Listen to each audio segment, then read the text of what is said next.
partnerships and alliances throughout the world. You know, the American people are witnessing the strong leadership of President Trump on the world stage, and the world is seeing that President Donald Trump is stepping into the role of leader of the free world, and he is leading for America. Now, before I continue, allow me to take a moment to just speak a few words about the horrific terrorist attack in Manchester, England this past Monday night. Our hearts break for the families of the victims and the injured, and they are all in our prayers. And let me say, with deep conviction, the United States stands in absolute solidarity with the people of the United Kingdom in their loss and in our shared determination to protect our people and rid the world of the threat of terrorist violence.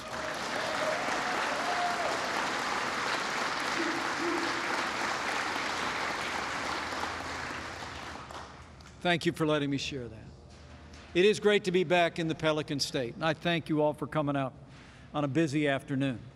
Everybody keeps telling me the weather isn't always like this in Louisiana.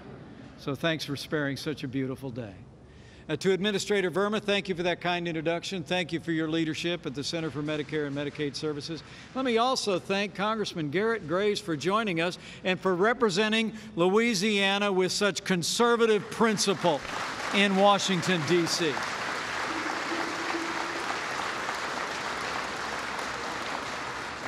And I also want to thank the whole team here at Cajun Industries, Todd Grigsby and the family, for hosting us. For nearly 45 years, Cajun Industries has built Louisiana. And every day you're building the American dream for families all across this region. President Trump and I couldn't be more proud of all that you've accomplished and by your hospitality today. So give a big round of applause, would you, for Cajun Industries and all the great team that's here. Now, I'm sure one of the secrets of the success of this company is they know how to make a budget work. And so does President Donald Trump.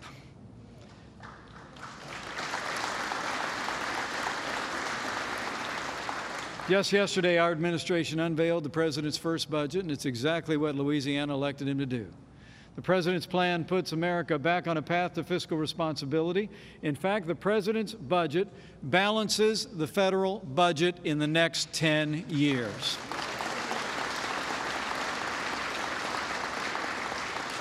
And in this time of widening threats and new provocations, President Trump made it a priority in this budget. And we will, with his support and with the strong support of your representatives in Washington, we will rebuild our military. We will restore the arsenal of democracy, and we will give our soldiers, sailors, airmen, Marines, and Coast Guard the resources and training they need to accomplish their mission defending our nation and come home safe.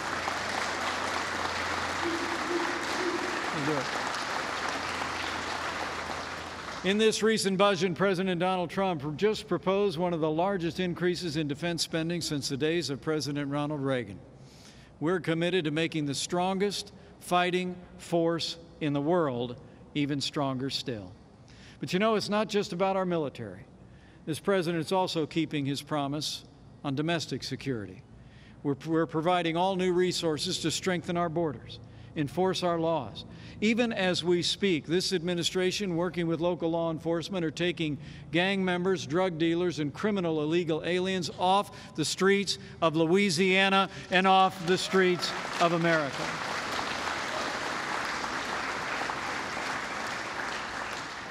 And in the budget we just proposed, President Donald Trump is requesting the resources we'll need to build a wall.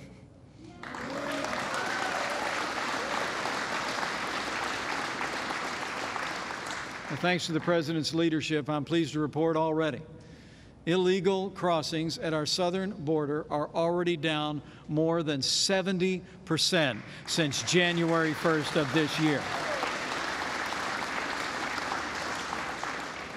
Let me also say President Trump is standing with renewed vigor for those who keep our families and our communities safe, the brave men and women who wear the uniform of law enforcement. You know, I want to share with you that America watched with horror last year as 3 police officers were brutally gunned down, and 3 more were grievously injured here in Baton Rouge. And I want to assure you, President Donald Trump, beginning with our law enforcement memorial last Monday, is stepping forward, and we will restore the tradition of respect that is due to all the men and women of law enforcement in this nation.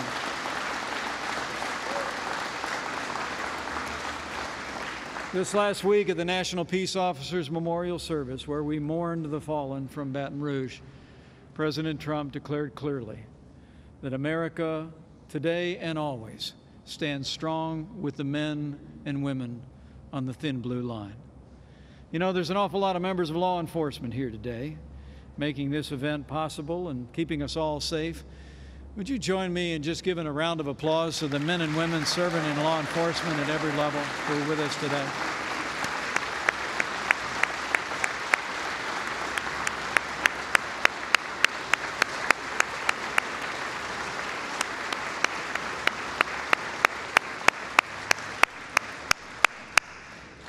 I know our president is going to fight every day to protect those who protect us, and we will make America safe again. President Donald Trump has no higher priority than the safety and security of the American people. But he knows that security, at the end of the day, is a foundation for our quality of life and a foundation for the prosperity that the American people all aspire to. And President Trump, I promise you, is fighting every day to make America prosperous again and renew the prosperity of the American people in our time. You know, literally since the outset of this administration, the president has had a 3-part agenda: jobs, jobs, and jobs.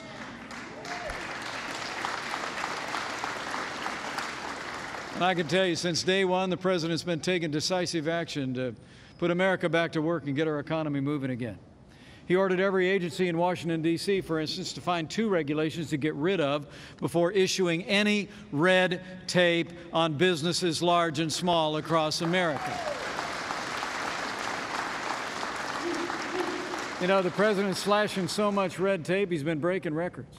He's eliminated rules and mandates that have cost the American economy as much as $18 billion every year. And the president is fighting every day for American energy, so important here in the great state of Louisiana.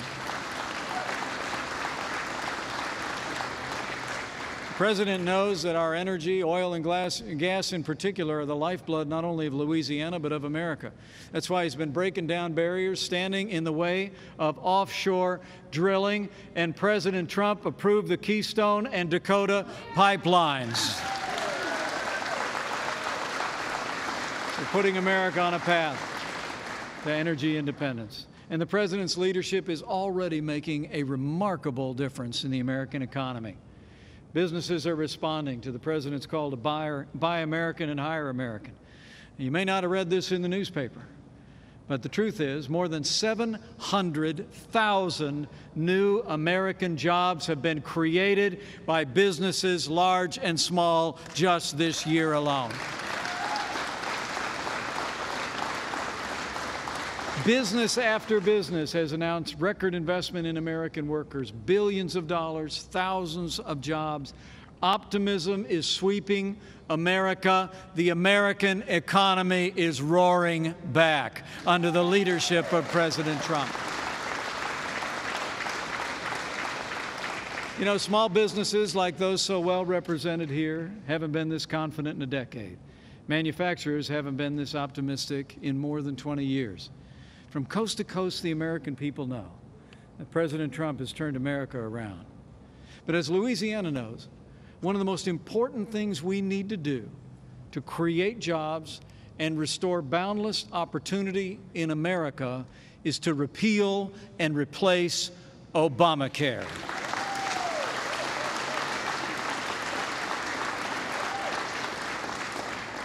And I got good news for you. Thanks to the leadership of President Trump and to strong support in the Congress, the Obamacare nightmare is about to end.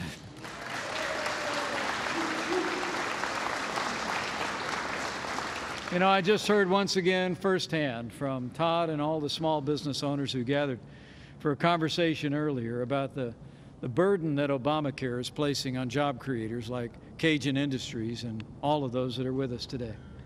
Every day you see another grim reminder that Obamacare is a burden on the American people too. I mean, we all remember all the promises that were made to pass Obamacare, right? They said if you like your doctor, you can keep him. Not true. They said if you like your health insurance, you could keep it. Not true. We were told that health insurance costs would go down. Not true.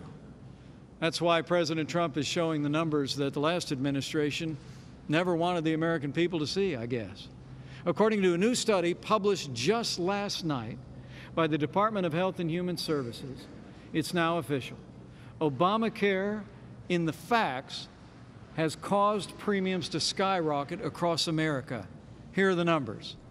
This is fresh out from Health and Human Services yesterday. The average premium across this country has actually doubled under Obamacare, more than 100% increase in only 4 years. Here in Louisiana, Obamacare premiums have spiked by nearly 125%.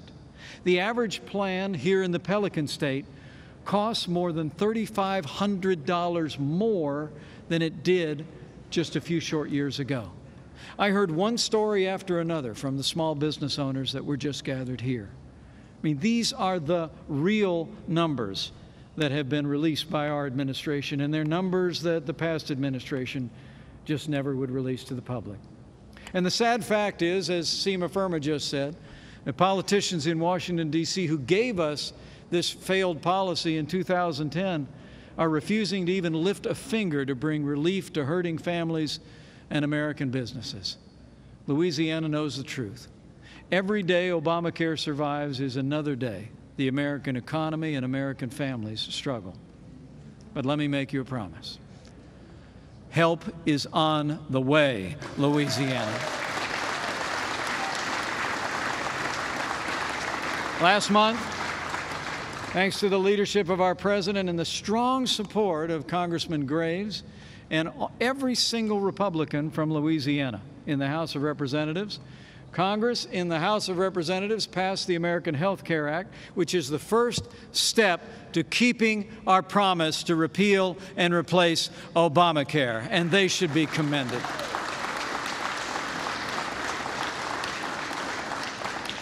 The bill that passed the House is the right bill to start the fix of American health care. It holds back Obamacare's mandates on the American people by literally repealing the taxes and penalties at the heart of Obamacare. It gives working families more choices with expanded health savings accounts and a new tax credit to help buy insurance at a price that you can afford. And to all the parents that are here today, just know that this bill also allows you to keep your kids on your plan till they turn 26. And the bill also ensures, and let's be clear on this, at the President's insistence, the legislation that passed the House of Representatives ensures that Americans with pre-existing conditions will have access to the coverage and care they need, no exceptions.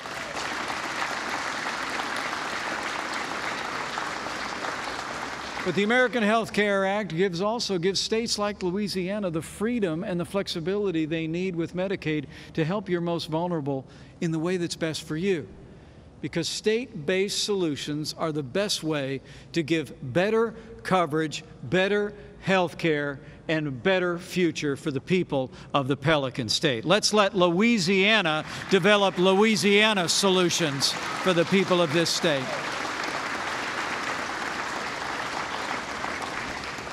The American Health Care Act starts the process of repealing and replacing Obamacare with a health care system that will actually work.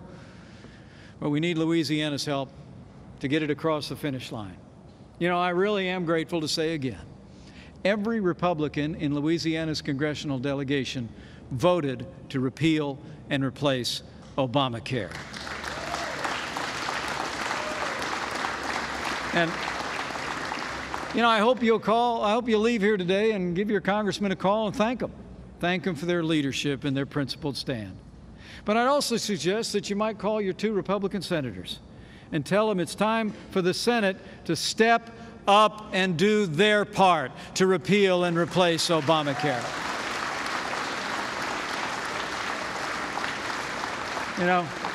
We're counting on Senator Cassidy and we're counting on Senator Kennedy to keep their promise to the American people and pass this legislation to bring Obamacare to an end.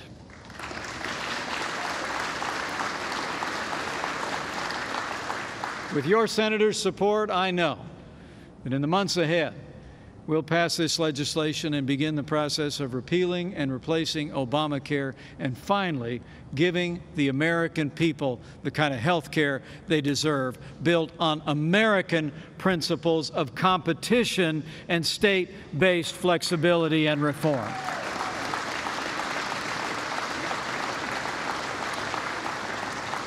And once we repeal and replace Obamacare, we'll get to the rest of the president's agenda.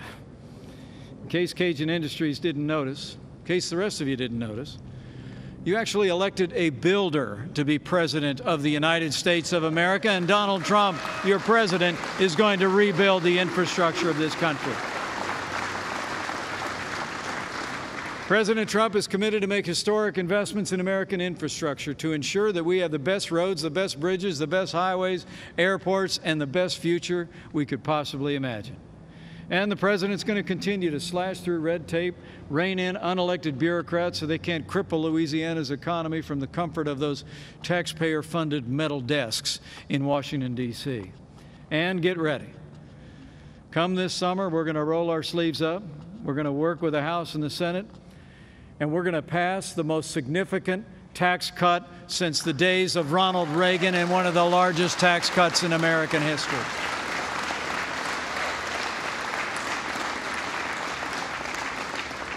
With the president's leadership, we're going to cut taxes across the board for working families, small businesses, and family farms. Also, we're going to reform the tax code. There's an old joke that the American tax code is 10 times the size of the Bible with none of the good news.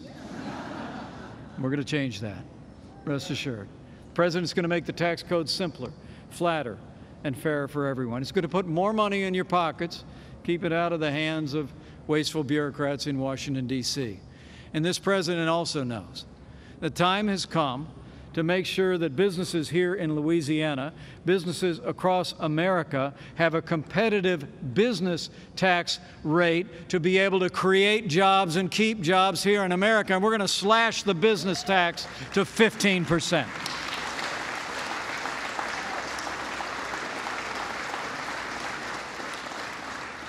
By lowering the corporate tax rate, which today is one of the highest corporate tax rates in the industrialized world, by lowering the corporate tax rate to 15%, we're going to make American businesses more competitive. We're going to make it more possible for businesses to reinvest in ways that will create jobs and also have an opportunity to increase wages for all the hardworking people at their companies today. It's the greatest privilege of my life to serve as vice president to a president who is so committed to restoring an America of prosperity and freedom and security. And no matter what the media and the establishment in Washington, D.C. may be focused on at any given moment, let me assure you of this. President Trump and I will never stop fighting for the issues that matter most to the American people: good jobs, safe streets, national security, and a boundless American future.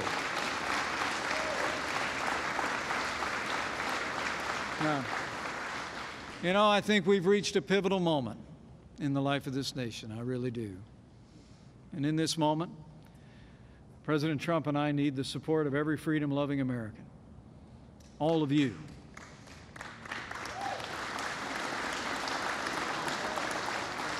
Everyone who believes that we can be strong again.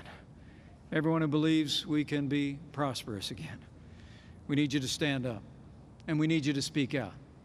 From this day forward, I would offer to you that your president and our entire administration need every ounce of your energy and enthusiasm, the enthusiasm that I see in this crowd today, your conviction and your passion.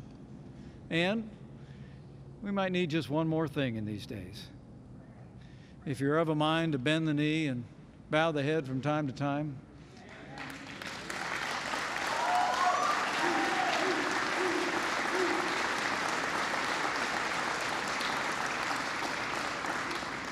but in these challenging times of widening threats and provocations abroad, unknowable threats that can strike in an instant, as we saw this week in our ally England.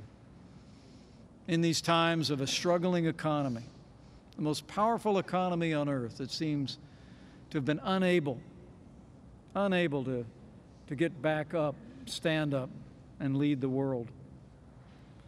The truth is that now is the time when we could use your prayers.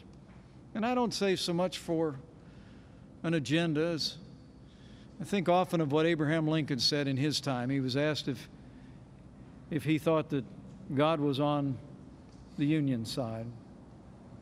And Lincoln said, "I rather concern myself more with whether we're on God's side than whether God is on our side." So just pray for America. Pray for our country. The leadership that the people of this world are seeing as the President travels across the Middle East and now in Europe is so essential. We are, in every sense, a beacon of hope and freedom. And so when America is strong, when America is secure, the world is safer. The world is more prosperous. And freedom-loving people around the world are better for it. So I encourage you to remember us in those quiet times. And when you pray, pray with confidence. Because I truly do believe those ancient words, spoken so long ago, are as true today as they were then, that if His people, who are called by His name, will humble themselves and pray, He'll do like He's always done in the long and storied history of this great nation. He'll hear from heaven, and He'll heal our land. This one nation, under God, indivisible, with liberty and justice for all. So thank you all for being here today. I've got to get back to Washington, D.C., because time's a-wasting. But thank you for being here. Thanks for letting your voice be heard. And I want to make you a promise. With your help, with your support, with the strong support of our great Republican leadership in the House and in the Senate, and with God's help, we will make America safe again. We will make America prosperous again. And to borrow a phrase, we will make America great again. Thank you all very much. God bless you. God bless the United States of America.